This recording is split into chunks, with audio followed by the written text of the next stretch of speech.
Alhamdulillahil mutawahhid bil azamati wal jalal al muttasif bi sifatil kamal. Asyhadu an la ilaha illallah wahdahu la syarikalah al kabirul muta'al wa asyhadu anna sayyidana Muhammadan abduhu wa rasuluh anqadallahu bihi minad dhalal wa hada ila asyrafil khisal. Allahumma salli wa sallim wa barik ala sayyidina wa maulana Muhammadin wa ala alihi wa ashabihi wa ummatihi ila yaumil ma'al. Amma ba'd. Para sesepuh, para hujjaj, para asatidzah yang hadir pada kesempatan pada malam hari ini, marilah pertama-tama kita mengawali pengajian kita dengan sama-sama membacakan suratul Fatihah. Al-Fatihah yang pertama kita tunjukkan kepada baginda Rasulullah sallallahu alaihi wasallam.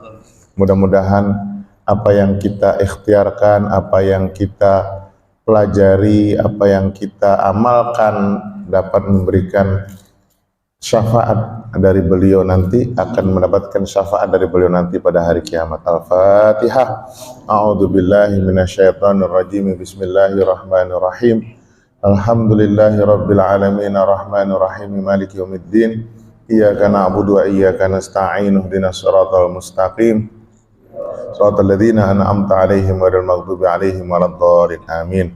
Al-Fatihah yang kedua, marilah kita tujukan pada kita semua, mudah-mudahan kita ditambahkan ilmunya oleh Allah Subhanahu wa taala. Yang punya masalah diselesaikan masalahnya, yang lagi sakit diberikan kesehatan, yang sudah mendahului kita insya Allah diberikan rahmatnya Allah Subhanahu wa ta'ala. Al-Fatihah. A'udzubillahi minasyaitonir rajim. Bismillahirrahmanirrahim. Alhamdulillahi rabbil alamin arrahmanir rahim maliki yaumiddin iyyaka na'budu wa iyyaka nasta'in ihdinas siratal mustaqim siratal ladzina an'amta 'alaihim ghairil maghdubi 'alaihim waladdallin amin. Hadirin yang dimuliakan Allah, sekarang kita melanjutkan. Ini masih bab tentang susunan ayat dan surat-surat Al-Quran. Kemarin di pertemuan bulan lalu kita sudah membahas pengertian tentang surat. Nah, sekarang kita akan membahas apa pengertian tentang ayat-ayat Al-Quran dan bagaimana ayat-ayat Al-Quran itu disusun. Yang jelas, sebagaimana sudah diungkapkan pada pertemuan yang lalu, bahwa ayat demi ayat dari pertama sampai dengan terakhir dalam suatu surat itu pasti mengemban sebuah gagasan, mengemban sebuah makna, atau mengemban sebuah tema. Ya Pak ya. Jadi nanti dari ayat misalnya dari alif lam mim sampai amanar rasulu bima unzila ilaihi min rabbih, pasti dari ayat pertama sampai terakhir itu punya satu pesan utama, satu gagasan, satu tema. Ada judulnya Pak. Nah, ini bahasa kampungnya. Ada judulnya. Kira-kira mendengar cerita Malin Kundang itu temanya apa Pak? Malin Kundang, jangan cerita anak durhakanya Pak, temanya Pak. Tema itu berarti pesan yang baik. Apa pesan yang baik? Jangan durhaka kepada orang tua. Jadi kalau bilang pesan yang baik Pak, jangan yang buruk. Anak durhaka itu kan jelek. Kalau cerita bawang putih, bawang merah, pesannya apa? Jangan iri, dengki, kan begitu. Surah Al-Baqarah pesannya apa? Tentang sapi. Lucu juga Pak ya. Jadi sekian banyak dari ayat 1 sampai 287 ya. 286. Masa cuma sekedar cerita sapi Pak? Kalau kita dengar cerita sapi, kemudian kira-kira bagaimana kita mengamalkan surat Al-Baqarah? Apa setelah baca surah Al-Baqarah ini kita jualan sapi semua? Atau harus bekerja menjadi jagal sapi?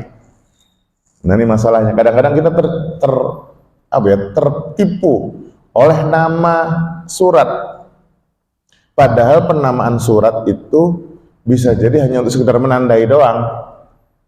Makanya kan kemarin sudah kita bahas tuh, ada surat yang punya 1 nama, 2 nama, 3 nama, bahkan lebih dari 3. Dan penamaan itu merupakan kesepakatan para ulama, dan ada beberapa ayat yang memang diberikan indikasinya oleh Rasulullah, beberapa surat yang diberikan indikasinya oleh Rasulullah. Nah ini mohon kita mencermati benar kira-kira temanya apa.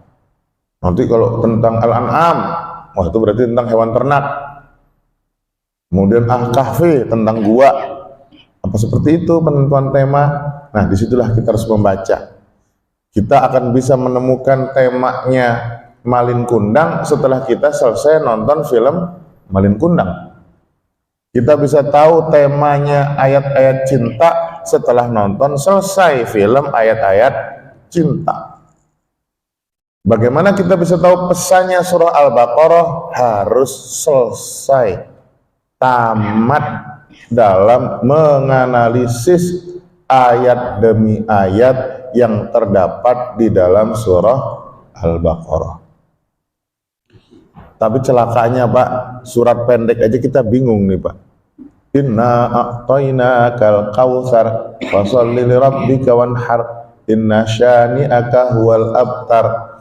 Ini temanya tentang apa? Bingung Pak. Inna a'tainakal kautsar ini cerita apa? Padahal ini surat paling pendek. Tapi begitu ditanya, ini temanya apa Pak? Bingung. Belum tentu. Belum tentu tentang kurban. Al-Kautsar di sini apa? Gagasan tema ini harus bisa kita amalkan. Nanti kan kita kaji Pak. Nah, jadi dari ayat pertama sampai ayat terakhir pasti punya keterkaitan. Itulah sebabnya ayat-ayat yang ada di dalam Al-Quran nggak bisa dijungkir balikkan, nggak bisa dirubah-rubah posisinya. Dan kemudian di dalam memahami sebuah ayat harus dilihat keterkaitannya dengan ayat yang lain. Contoh, kita kan sering bilang al-fitnatu asyaddu minal qatl. Fitnah lebih kejam daripada pembunuhan. Maksudnya apa Pak? Fitnah lebih kejam dari pembunuhan. Kita seringkali kemudian mengambil ayat ini dipotong, tidak melihat konteksnya di dalam susunan sebuah surat, di dalam susunannya dengan ayat-ayat yang lain. Lalu kita katakan fitnah itu artinya ngomongin orang, jadi ngomongin orang itu lebih kejam daripada pembunuhan. Nah dari sini kemudian dijadikan ajaran ke siapa saja, pokoknya jangan ngomongin orang. Karena apa? Fitnah lebih kejam dari pembunuhan. Kelihatannya bagus Pak, kelihatannya benar, tapi ini tidak sejalan dengan apa yang dimaksudkan oleh Al-Quran. Kata-kata asyaddu minal qatl, al-fitnatu asyaddu minal qatl di dalam surah Al-Baqarah. Al-fitnah ini artinya pengusiran, kemudian sikap musyrik, sikap mengancam orang-orang yang beriman yang dilakukan oleh orang-orang kafir Quraisy kepada pengikut Rasulullah, yang kemudian terpaksa mereka hijrah dari kota Mekah ke kota Madinah. Tindakan yang dilakukan oleh orang-orang Quraisy itu al-fitnah, pengusiran. Apalagi kalau bahasa sekarang itu repressing. Apa repressing itu? Intimidasi, apalagi persekusi yang dilakukan oleh orang-orang Quraisy itu jauh lebih kejam dibandingkan pembunuhan. Kenapa demikian? Ini ayat turun ceritanya, asbabun nuzulnya. Ketika itu para sahabat-sahabat yang hijrah ke kota Madinah, kan ketika mereka hijrah itu terpaksa meninggalkan semua kekayaannya Pak. Kadang-kadang yang istrinya nggak beriman terpaksa ditinggal, bisnisnya terpaksa ditinggal, hewan-hewan ternaknya terpaksa ditinggal. Apalagi kekayaannya, hartanya, terpaksa ditinggal. Mereka pergi ke kota Madinah, mohon maaf, kere Pak, jatuh miskin. Dan para sahabat muhajirin itu tidak pernah belajar untuk meminta-minta, gengsi dong, ngemis ke orang lain. Walaupun sahabat-sahabat Ansor dari suku Madinah itu siap, saya punya istri 4, kalau kamu mau ambil istri saya 1. Saya punya rumah 2, kalau kamu mau ambil rumah saya 1. Itu orang Madinah sudah siap seperti itu. Tapi kan orang Mekah nggak mau dong kayak begitu. Nah, dari beberapa sahabat yang hijrah ke Madinah, ada yang benar-benar terpuruk secara ekonomi, Pak. Terpuruk secara ekonomi sehingga terpaksa terlunta-lunta, benar-benar fakir, miskin. Suatu saat beberapa orang sahabat yang terlunta-lunta ini melihat rombongan kafilah Quraisy. Rombongan kafilah Quraisy dari negeri Syam mau menuju Mekah. Nah, muncul ya bisa dikatakan semacam dendam atau kekesalan. Ya, wah, itu dia yang nyolong harta kita. Sekarang mereka bisa bisnis, mungkin jangan-jangan pakai modal kekayaan yang kita tinggalkan di Mekah. Yuk, kita rampok. Yuk, kita ambil tuh hartanya. Di sini bukan semangatnya merampok karena nyari kekayaan, enggak Pak. Ya tadi itu kan punya saya yang diambil mereka. Kita ambil ulang.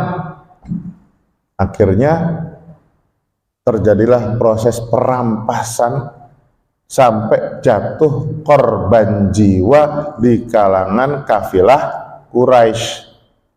Ini yang terjadi di Badar. Jadi sebelum perang Badar besar, itu ada Badar kecil, Pak.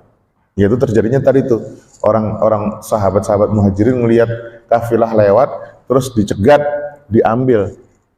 Terjadilah pertumpahan darah, ada beberapa orang meninggal dunia dari kalangan kafilah Quraisy.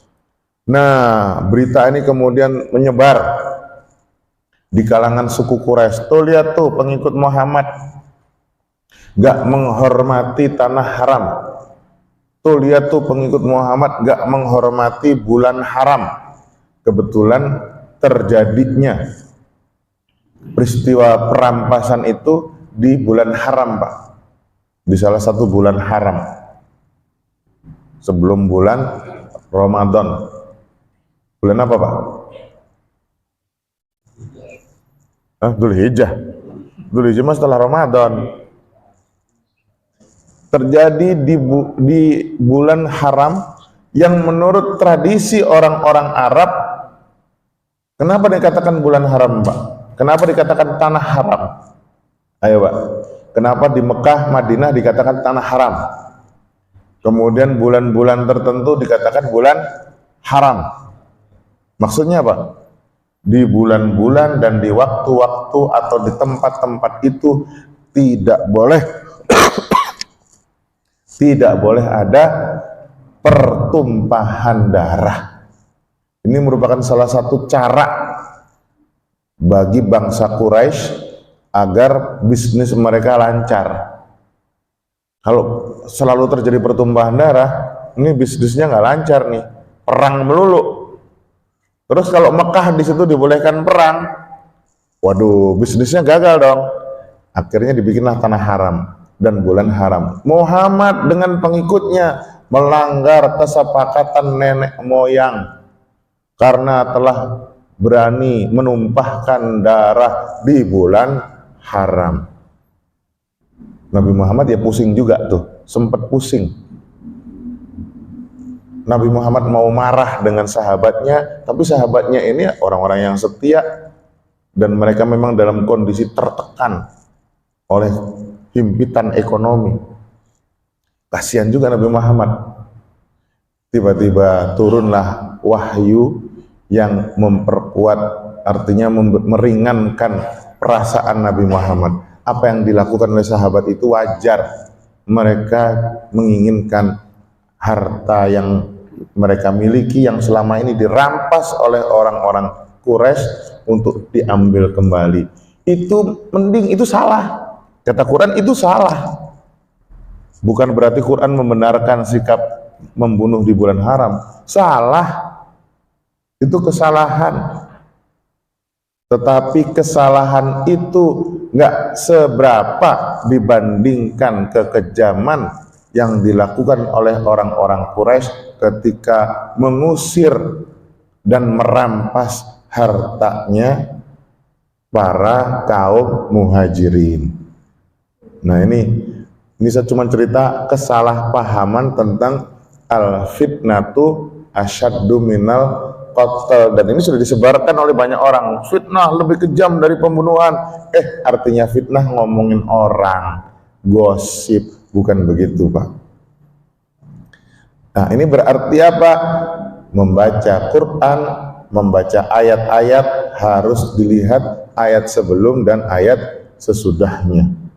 Kan berabe kalau kita mengatakan fawailul lil musallin, kan gitu ya, wailul lil musallin, celakalah orang-orang yang sholat. Kalau gitu kita tidak usah sholat, kan gitu. Kenapa ayatnya dipotong? Padahal yang dimaksud orang-orang sholat yang celaka apa?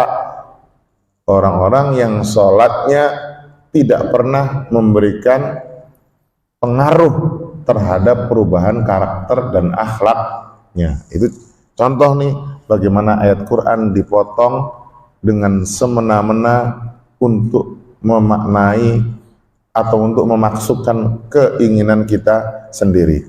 Nah, sekarang apa sih pengertian ayat itu, Pak? Di dalam Al-Quran kata-kata ayat itu punya banyak pengertian, Pak. Pengertian yang pertama, ayat itu berarti mukjizat. Apa, Pak? Ayat berarti mukjizat. Apa sih mukjizat? Sebuah keistimewaan yang membuat itu tidak bisa ditandingi oleh orang lain. Sebuah keistimewaan yang tidak dapat ditandingi oleh orang lain. Allah berfirman di dalam surah Al-Baqarah, surah Al-Baqarah ayat 211, Sal Bani Israel kam atainahum min ayatim bayyinah. Tanyakan Bani Israel, berapa banyak telah kami berikan kepada mereka ayatim bayyinah, mukjizat-mukjizat yang terang benderang. Orang-orang Yahudi itu kan sudah banyak sekali mendapatkan kemukjizatan, Pak, dari Allah ketika menghadapi Fir'aun, kan begitu kan? Sebelum itu juga sudah diselamatkan. Orang-orang Yahudi berulang kali mengalami penyelamatan, kemukjizatan dari Allah. Maka di sini kata-kata ayah, ayatin bayyinah, ayah di sini artinya mukjizat. Kemudian makna yang kedua, ayat itu bisa berarti tanda, alamah. Yang sekarang jadi di bahasa Indonesia menjadi alamat. Alamat itu apa sih, Pak? Tanda.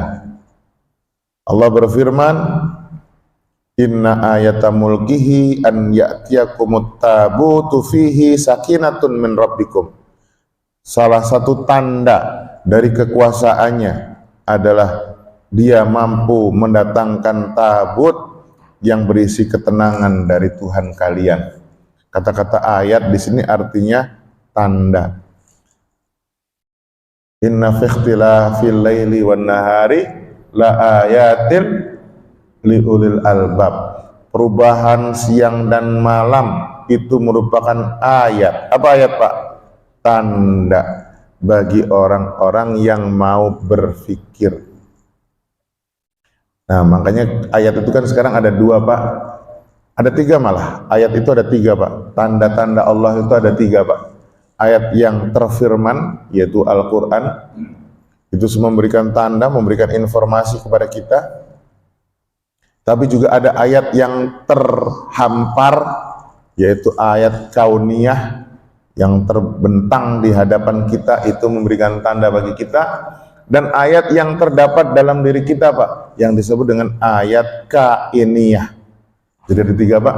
Ayat qauliyah, itu berupa firman Allah, ada ayat kauniyah berupa alam, fenomena sosial yang berada di luar kita, dan ayat kainiyah itu fenomena biologis, psikologis yang ada di dalam diri kita.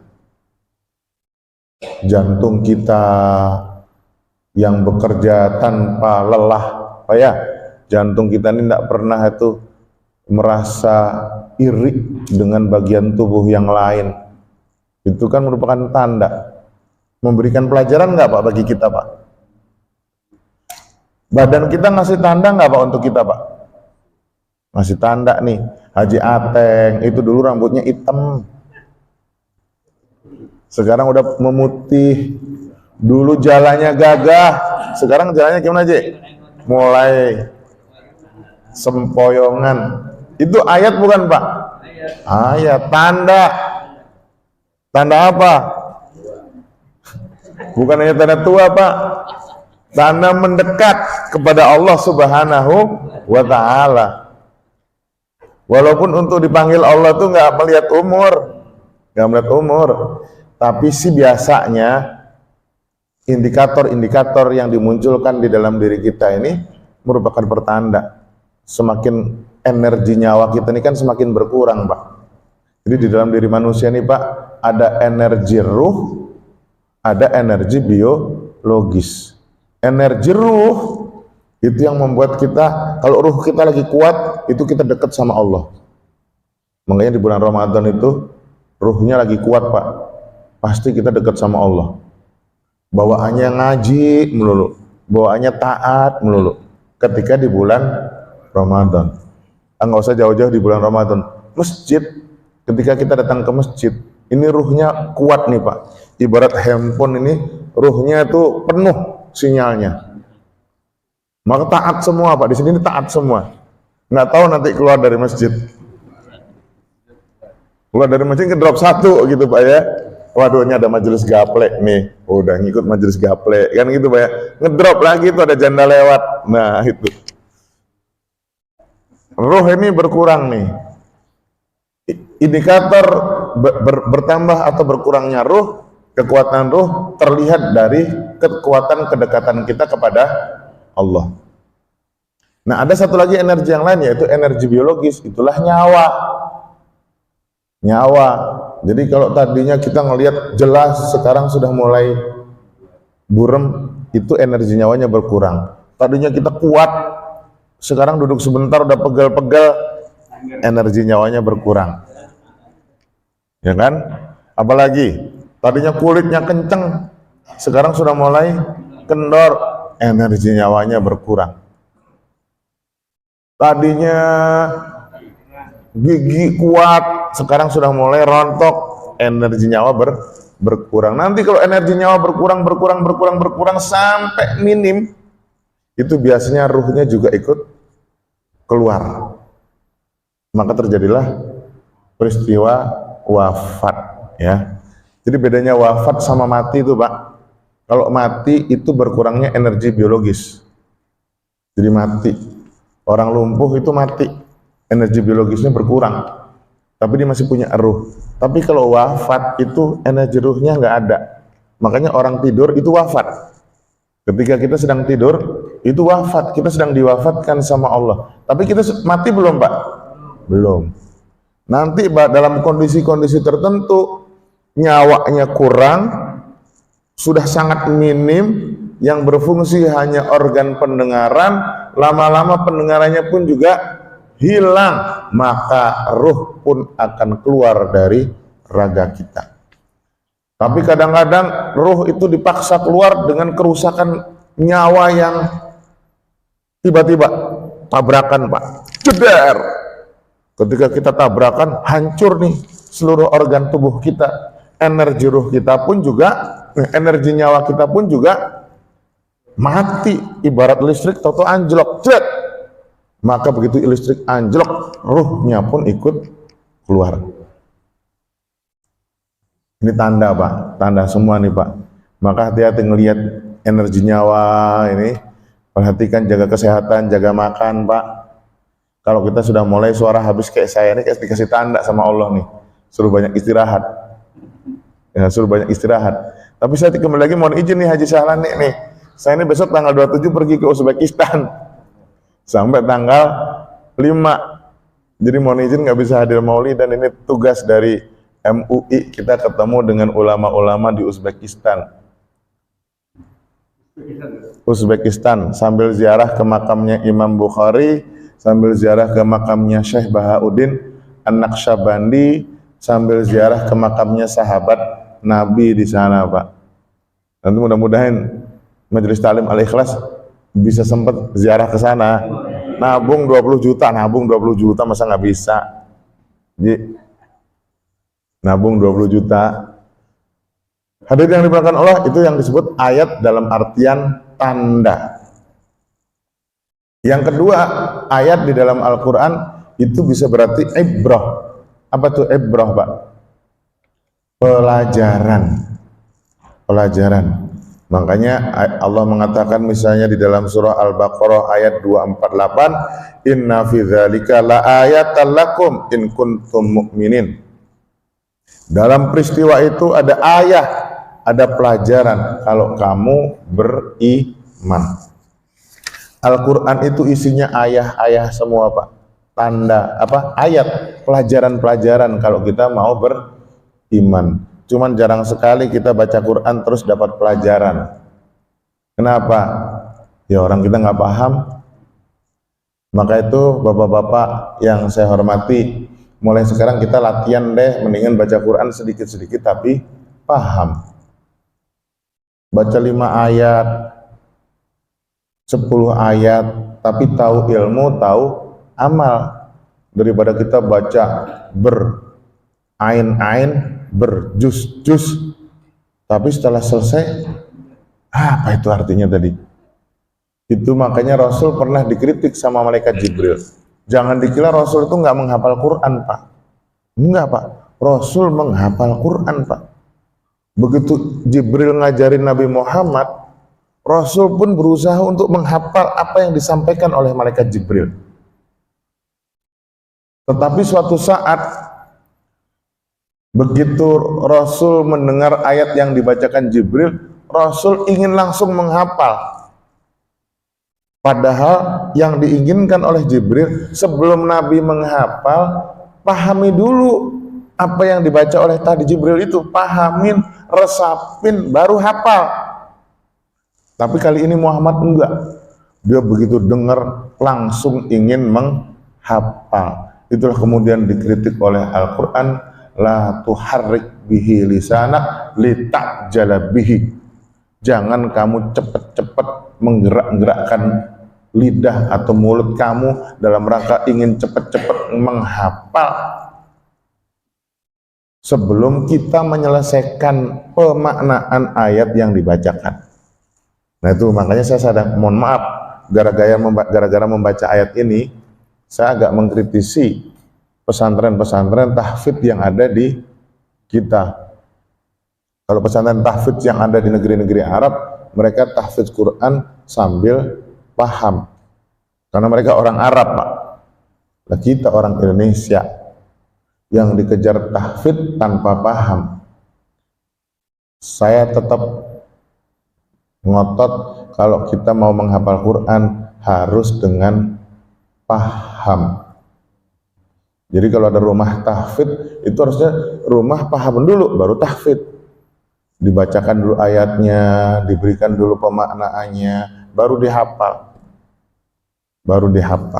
Nah itu yang disebut dengan ibrah. Ayat dalam arti ibrah. Ayat juga bapak-bapak dimuliakan Allah bermakna dalil. Bermakna dalil atau panduan. Wa min ayatihi khalqus samawati wal ardh. Salah satu panduan, salah satu dalil, salah satu bukti, bisa dalil atau bukti keberadaan Allah adalah terciptanya langit dan bumi. Lalu ayat juga bisa berarti jamaah, Pak. Ya, misalnya dalam bahasa Arab itu dikatakan di dalam surah di dalam bahasa Arab kata-kata ayat itu bisa berarti jamaah. Kharajal qaumu bi ayatihim. kaum tersebut keluar dengan jamaahnya. Hadirin yang dimuliakan Allah, para ulama sepakat. Ada berapa jumlah ayat di dalam Al-Quran? Berapa, Ji? Berapa? Ada 6.200 ayat. Di sini dia dijelaskan ada 6.200 ayat. Tetapi para ulama kemudian berbeda pendapat. Ada yang nambah, ada yang kurang. Misalnya ada pendapat yang mengatakan enggak, pokoknya jumlah ayat Quran cuma 6.200. Tapi ada yang mengatakan enggak, jumlah ayat Al-Quran itu 6.204. Ada yang mengatakan enggak, jumlah ayat itu 6.214. Enggak, ada yang mengatakan 6.217. Ada yang mengatakan 6.219. Ada yang mengatakan 6.225. Ada yang mengatakan 2.236. Ternyata Pak, jumlah ayat Quran tuh beda-beda tuh antara para ulama satu dengan ulama yang lain. Sementara tadi Bapak berapa Pak kata Bapak? 6.666 ayat. Itu menurut Syekh Khudari Bek untuk memudahkan kita ngapal jumlah. Padahal kalau kita hitung, coba deh kita hitung beneran, mungkin jumlahnya nggak nyampe situ, Pak. Buktinya nih ulama beda-beda pendapat, Pak. Ada yang mengatakan 6.200, ada yang mengatakan 6.204, 6.236, beda-beda, Pak. Kenapa? Kok ada perbedaan dalam jumlah ayat Al-Quran? Nah itu tuh. Misalnya Nabi Muhammad itu dulu di setiap awal surat, awal ayat itu berhenti. Dia berhenti untuk mengetahui ini awal ayat atau enggak. Jadi Nabi itu setiap baca dari satu ayat ke ayat yang lain, ketika pindah itu biasanya Rasul berhenti, diwakafkan, Pak. Diwakafkan nggak nyambung. Kalau kita kan baca nyambung. Bismillahirrahmanirrahim. Alhamdulillahirabbil alamin arrahmanirrahim maliki yaumiddin. Nggak ketahuan, Pak. Qul huwallahu ahadun Allahu samadun lam yalid wa lam yulad wa lam yakul lahu kufuwan ahad. Nggak ketahuan. Kalau Nabi baca Qur'annya setiap awal surat, akhir surat beliau berhenti, diwakafkan. Nah, di situ kemudian mengapa Rasul berhenti di dalam setiap ayat? Supaya sahabat paham makna tiap-tiap ayat tersebut. Kemudian supaya para sahabat paham bahwa kalau ada pemisah antara satu ayat yang satu dengan ayat yang lain. Tetapi kadang-kadang juga Rasul membacanya disambung. Ya. Kadang-kadang Rasul tuh bacanya dua ayat disambung, sehingga kemudian sahabat mengiranya satu ayat. Tadi tuh, ketika Rasul bacanya diwakafkan, itu jelas tuh hitung nih, satu ayat. Nah, suatu saat bacanya disambung. Begitu bacanya disambung, berhenti. Rasul, para sahabat kemudian mengira ini satu ayat. Maka terjadi perbedaan. Nah, jadi kita tidak boleh mengatakan, wah kok bisa ada perbedaan pendapat, berarti Quran ini nggak jelas dong. Bukan. Perbedaan tadi gara-gara apa? Pendengaran sahabat yang mendengar bacaan Quran tadi, kadang-kadang ada yang menganggap itu dua ayat, ada yang menganggap itu satu ayat. Kemudian juga mengapa terjadi perbedaan? Misalnya di Al-Fatihah aja, itu Bismillah masuk ayat enggak, Pak? Itu kan, kalau masuk ayat, tapi sebenarnya Al-Fatihah tetap 7 ya, tetap 7. Nanti ada yang menganggap misalnya surah pokoknya ayat-ayat tertentu itu digabung menjadi satu. Akhirnya terjadilah beberapa perbedaan jumlah ayat. Nanti bapak-bapak silakan kalau mau iseng-iseng sambil belajar, kumpulkan semua mushaf. Mushaf yang tidak ada terjemahannya Pak ya. Mushaf terbitan Saudi, mushaf terbitan Kuwait, terbitan Qatar, terbitan Irak, terbitan macam-macam. Coba ada nggak perbedaan jumlah ayatnya?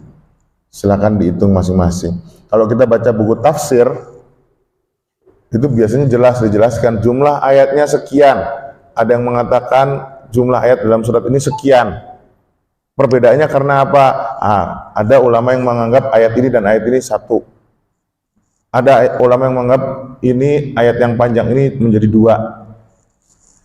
Itu mengapa kok kemudian terjadi perbedaan jumlah ayat. Nah, kita lanjutkan hadirin yang dimuliakan Allah. Penyusunan ayat-ayat Al-Quran sebagaimana yang kita pahami saat ini itu bukan karya ulama. Penyusunan Al-Quran sebagaimana yang kita pahami saat ini itu benar-benar merupakan tuntunan dari Allah melalui malaikat Jibril kepada Nabi Muhammad. Jadi Nabi Muhammad itu kalau sholat Pak, itu sengaja Pak baca surat ini lengkap, baca suratnya lengkap, baca Al-Baqarah, Alif Lam Mim, Dzalikal Kitab terus. Maka dengan susunan bacaan ini sahabat tahu, oh iya, ini berarti urutannya seperti ini nih. Kadang-kadang Pak Rasul itu kan kalau sholat di dalam satu rakaat Al-Baqarah, tahu-tahu surah Ali Imran, tahu-tahu surah An-Nisa, tahu-tahu surah Al-Maidah. Gara-gara Rasul baca surat ini secara berurutan, kita kemudian paham, oh iya, ini berarti yang dimaksud Rasul urutan pertama Baqarah, kedua Ali Imran, ketiga An-Nisa, keempat Al-Maidah. Terus Rasul bacanya seperti itu. Buktinya surah Qul a'udzu birabbil falaq, Qul a'udzu birabbin nas. Itu yang sering kita baca ketika apa, Pak? Witir ya. Ketika witir selalu kita baca 3 surat itu. Kenapa bacanya selalu begitu? Qul a'udzu birabbil falaq, Qul a'udzu birabbin nas. Ini Rasul mengajarkan pada kita. Ini urutannya seperti itu. Jadi kalau ada orang baca witirnya tahu-tahu Anas duluan, baru Al-Falaq, kemudian Qulhu, waduh, ini ngerusak tataran aturan Al-Quran. Jadi bagaimana kita tahu ayat ini runtut, surat ini runtut dari apa yang dibaca oleh Rasul. Rasul bacanya runtut seperti itu, ini mengajarkan bahwa ayat-ayat itu memang tersusun sedemikian rupa, ya, ayat surat-surat tersebut juga tersusun sedemikian rupa dengan adanya maksud dan pesan-pesan yang ingin disampaikan melalui ungkapan-ungkapan tersebut. Saya kira sudah jam segini nih ya. Kita tadi ngaji dari jam berapa Pak? Dari jam 8. Kita selesai biasanya jam berapa Ustaz? Oh sampai jam 9? Oh masih lama dong ya. Tapi mungkin ada tanya jawab atau dijelaskan nih. Sedikit lagi. Sekarang para ulama kemudian bersepakat, ya. Para ulama, para ulama berbeda pendapat. Para ulama berbeda pendapat tentang jumlah ayat yang ada di dalam Al-Quran, sebagaimana tadi kita jelaskan. Berbeda pendapat dalam hal jumlah kata. Jumlah katanya pun beda Pak. Berbeda pendapat dalam jumlah huruf. Kenapa? Jadi seperti diungkapkan tadi, Nabi Muhammad itu ketika membaca awal ayat selalu mewakafkan, selalu berhenti. Tapi kadang-kadang Rasul membacakannya secara wasol supaya maknanya sempurna. Karena kadang-kadang ada satu ayat maknanya belum sempurna, terus digabung dengan ayat yang lain sehingga sempurna. Nah, begitu orang mendengar dikira itu satu ayat. Itu tadi penjelasan tentang perbedaan ayat. Kenapa terjadi perbedaan pendapat mengenai jumlah huruf? Misalnya perbedaan pendapat terkait jumlah huruf karena ada beberapa ulama menganggap bismillah sebagai ayat. Bismillah sebagai ayat di dalam surat, ya, setiap surat. Jadi ada ulama yang menganggap bismillah itu sebagai bagian dari ayat setiap surat. Padahal sebagian ulama mengatakan enggak, bismillah itu cuman bagian dari suratul Fatihah. Sama di dalam surah An-Naml ada. Tapi di surat-surat yang lain, bismillah bukan bagian dari surat itu. Tapi sebagian ulama enggak, itu merupakan bagian dari surat tersebut, maka jumlah hurufnya beda. Ada juga yang menganggap huruf mat panjang, mat itu misalnya la gitu Pak ya, lam sama alif itu dianggap dua huruf. Ada yang menganggap enggak, itu satu huruf, itu Pak, dan seterusnya. Lalu kenapa para ulama berbeda dalam terkait dengan jumlah kata? Nah, di sini perlu dijelaskan bahwasanya ada ulama-ulama yang menganggap kata-kata itu sebagai punya makna eksplisit, ada yang menganggap punya makna implisit. Ada ayat-ayat yang mempunyai makna langsung, ada kata-kata yang tidak mempunyai makna langsung. Nah, bagi para ulama, ayat-ayat yang maknanya nggak langsung nggak dihitung sebagai satu kata. Dia baru dihitung satu kata ketika sudah sempurna maknanya. Tapi ketika maknanya belum lengkap, nggak dihitung satu kata.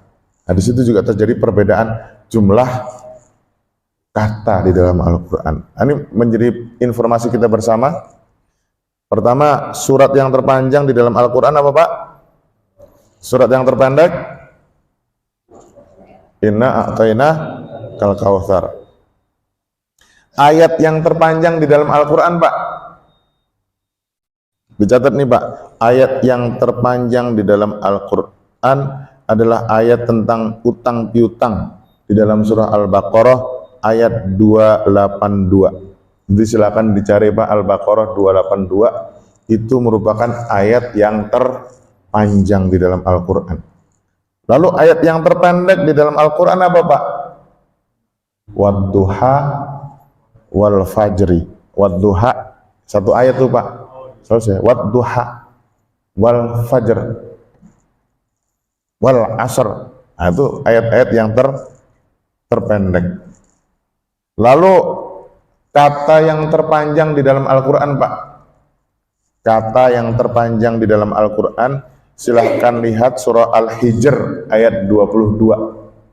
Al-Hijr ayat 22, surat atau ayat yang kata yang paling panjang di dalam Al-Quran, surah Al-Hijr 22. Apa bunyinya? Fa'asqainakumuhu. Ini kata yang paling panjang terdapat di dalam surah Al-Hijr ayat 22. Lalu ada di dalam Al-Quran dua ayat, ya, ada dua ayat di dalam Al-Quran yang ayat tersebut di dalamnya terdapat seluruh huruf hijaiyah. Huruf hijaiyah ada berapa Pak? Ada 28. Ada 28 ya. Coba cari satu ayat yang semua huruf ada. Ternyata diketemukan di dalam Al-Quran ada dua ayat yang di dalamnya terdapat seluruh huruf Al-Quran, yaitu surah yang pertama, surah Al-Fatah ayat 29. Surah Al-Fatah 29, dan surah Ali Imran ayat 154. Lalu di dalam Al-Quran juga ada sebuah surat yang setiap ayatnya itu ada nama Allah, disebut nama Allah. Apa itu suratnya? Yaitu surah Al-Mujadilah. Orang sering baca Al-Mujadalah, tapi mungkin bagi saya yang lebih tepat bacanya Al-Mujadilah. Dan seterusnya, ini semua akan menjadi informasi bagi kita, ya. Di antaranya yang paling penting, jumlah keseluruhan kata di dalam Al-Quran itu ada berapa nih? 77439. Berarti berapa nih Pak? 77.439 kata. Ada juga yang mengatakan 77.437, ada yang mengatakan 77.277 kata. Jumlah huruf di dalam Al-Quran ada 323015. Berarti berapa nih Pak? 323.015 huruf. Ada yang mengatakan 321.000 huruf. Ada yang mengatakan 340, 740 huruf. Terjadi perbedaan-perbedaan, tetapi kalau kita mau benar-benar mendalami Al-Quran, insya Allah misteri-misteri tersebut akan bisa kita kita nikmati keberadaannya di dalam Al-Quran, dan itu semua untuk menunjukkan ternyata Al-Quran itu benar-benar mukjizat dari Allah Subhanahu wa Ta'ala. Salah satu indikator mukjizatnya Al-Quran itu apa Pak? Siapapun baca Al-Quran akan mendapatkan bimbingan sesuai dengan kadar kemampuannya masing-masing. Anak SD baca Quran dapat pemahaman ala anak SD. Anak SMP baca Quran dapat pelajaran ala anak SMP. Terus digali semakin kita meningkat, ternyata Quran terus memberikan jawaban-jawaban. Coba Bapak rasakan Pak, kalau baca sambil dipelajari. Saya itu Pak, kalau baca Quran kadang-kadang sambil saya coret-coret Pak. Qurannya itu saya coret-coret karena saya menemukan sebuah pemahaman baru. Tapi pada tahun berikutnya saya lewati surat yang sama, misalnya ayat yang sama, itu saya punya pemahaman, kayaknya pemahamannya beda lagi gitu. Terus gitu. Jadi ayat yang sama kadang-kadang begitu kita sekali, 2 kali, 3 kali baca, itu kita bisa menemukan pemaknaan yang berbeda. Itulah hebatnya Al-Quran. Semakin digali, dia terus memberikan berbagai pemaknaan. Tapi kalau kemudian kita baca Quran dari dulu sampai sekarang stagnan Pak, nggak ada itu kemajuan pemaknaan, itu jangan-jangan kita salah dalam memahami Quran. Quran selalu memberikan jawaban terhadap problematika kehidupan yang kita hadapi. Sementara problematika kehidupan yang kita hadapi setiap hari selalu berubah. Saya pikir itu saja Pak, mudah-mudahan ada manfaatnya. Mari kita akhiri pengajian kita dengan sama-sama membacakan sholawat. Mudah-mudahan dengan membacakan sholawat ini kita mampu untuk menghadirkan Rasulullah di dalam kehidupan kita bersama. Bareng-bareng Pak ya. Assalatu wassalamu alaika fi arwahina ya sayyidana ya habiballah. Assalatu wassalamu alaika fi qulubina wa uqulina ya sayyidana ya nabi Allah. Assalatu wassalamu alaika fi ajsadina wa adyanina wa abdanina ya sayyidana ya Rasulullah fi kulli dzaratin wa ghuratin fil wujudi wa syuhudi wa wadudi ma syi'ta wa kaifa ma tasha bi fadli la ilaha illallah la ilaha illallah, la ilaha illallah. Sayyidina Muhammadur Rasulullah sallallahu alaihi wa ala alihi washabihi ummatul hadirin. Allahumma ansurna ala jami'il alamin. Allahumma ahfadna min jami'il alamin. Allahumma atina khaira jami'il alamin wa qina syarra jami'il alamin. Allahumma ja'alna rahmatan li jami'il alamin. Allahumma ja'al tariqatana amanan wa hifdan wa hirzan li jami'il alamin bi jahil Fatihah. Bismillahirrahmanirrahim. Alhamdulillahi rabbil alamin arrahmanir rahim maliki yaumiddin. Iyyaka na'budu wa iyyaka nasta'in ihdinas siratal mustaqim siratal ladzina an'amta 'alaihim ghairil maghdubi 'alaihim waladdallin. Amin. Demikian, mohon maaf. Hadanallahu wa iyyakum ajma'in. Wallahul muwaffiq ila aqwamit thoriq. Wassalamualaikum warahmatullahi wabarakatuh.